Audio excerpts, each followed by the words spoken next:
Hello, you are most welcome to Technical Pathfinder, the Learning Center. Some more MCQs are solved in this section from response of previous year PSUs of electrical engineering. In the first question of this series, a three-phase 100 MVA 10 kV alternator has reactances 5%. An external reactance X per unit per phase has been connected in series with alternator, so the three-phase short circuit does not exceed 8 times the full load current. The value of X will be, so he is saying that fault current will be equal to 8 times of full load current, means 8 per unit, and it is giving that X is connected with the generator in series. So three phase fault current formula is E per unit by total reactance per unit, and total reactance is 0.05, means 5%, plus X which is added in series. So E per unit is 1 per unit. So 1 by 0.05 plus X equal to, the fault current is 8 times of full load current, means 8 per unit. From here we get X equal to 0.075 per unit. We have to convert it in ohm per phase. So we will find the base, that base is 1 because voltage is 10 kilovolt and MVA is given 100 MVA. So the X actual means actual value of reactance is equal to the per unit value of reactance, because the per unit is multiplied with base value, we get the actual value. It is option A is correct. In next question, which part of the power system is least prone to fault? It is alternator is least prone to fault. For limiting the short circuit, it is short circuit current. For limiting the short circuit current, we use reactors. Resistors are not used to limit the short circuit current. In fourth question, a three generator are connected in parallel, and it is given that impedance of each is 0.15 per unit, and if these generators are replaced by a single generator, then the effective impedance will be, so three generators are connected, means we have to take the reactances in parallel. The equivalent reactance will be 0.05 per unit. Option C is correct.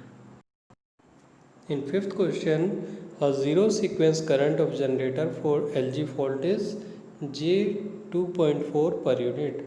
So zero sequence current is given, then current through neutral during the fault is, we know that neutral current during LG fault is equal to the fault current, means it is equal to 3 times of zero sequence current.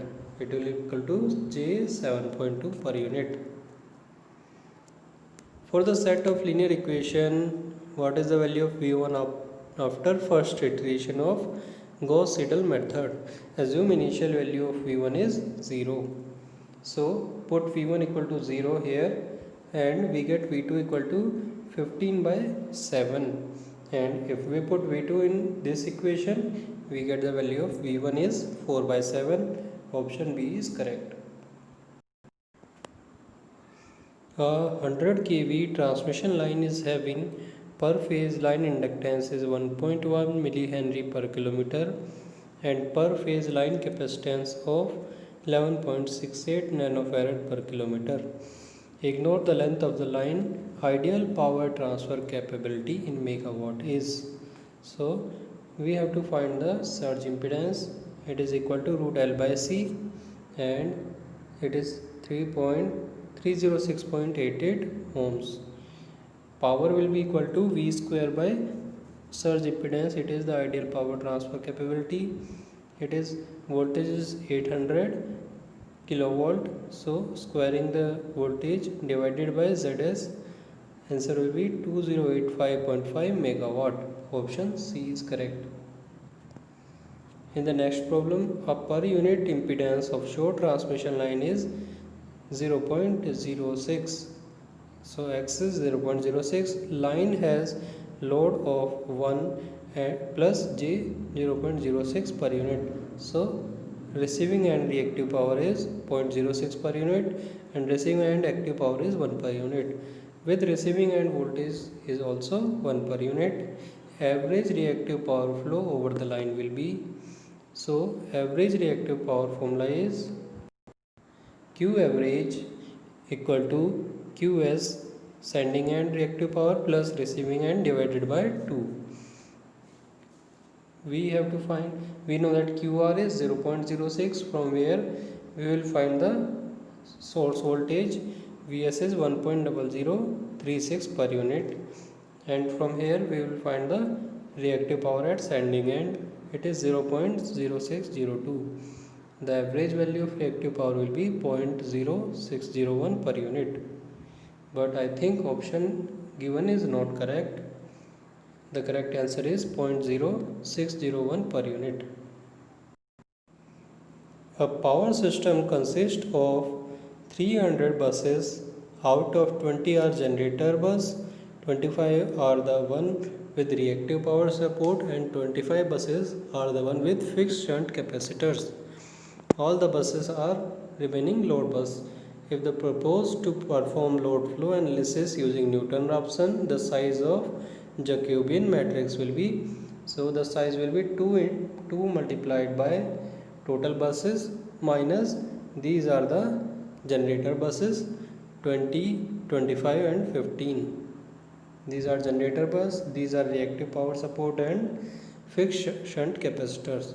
So subtracting these we will get 540. Option B is correct. In comparison to Gauss-Seidel, Newton-Raphson method take less number of iteration and more time per iteration. Option A is correct.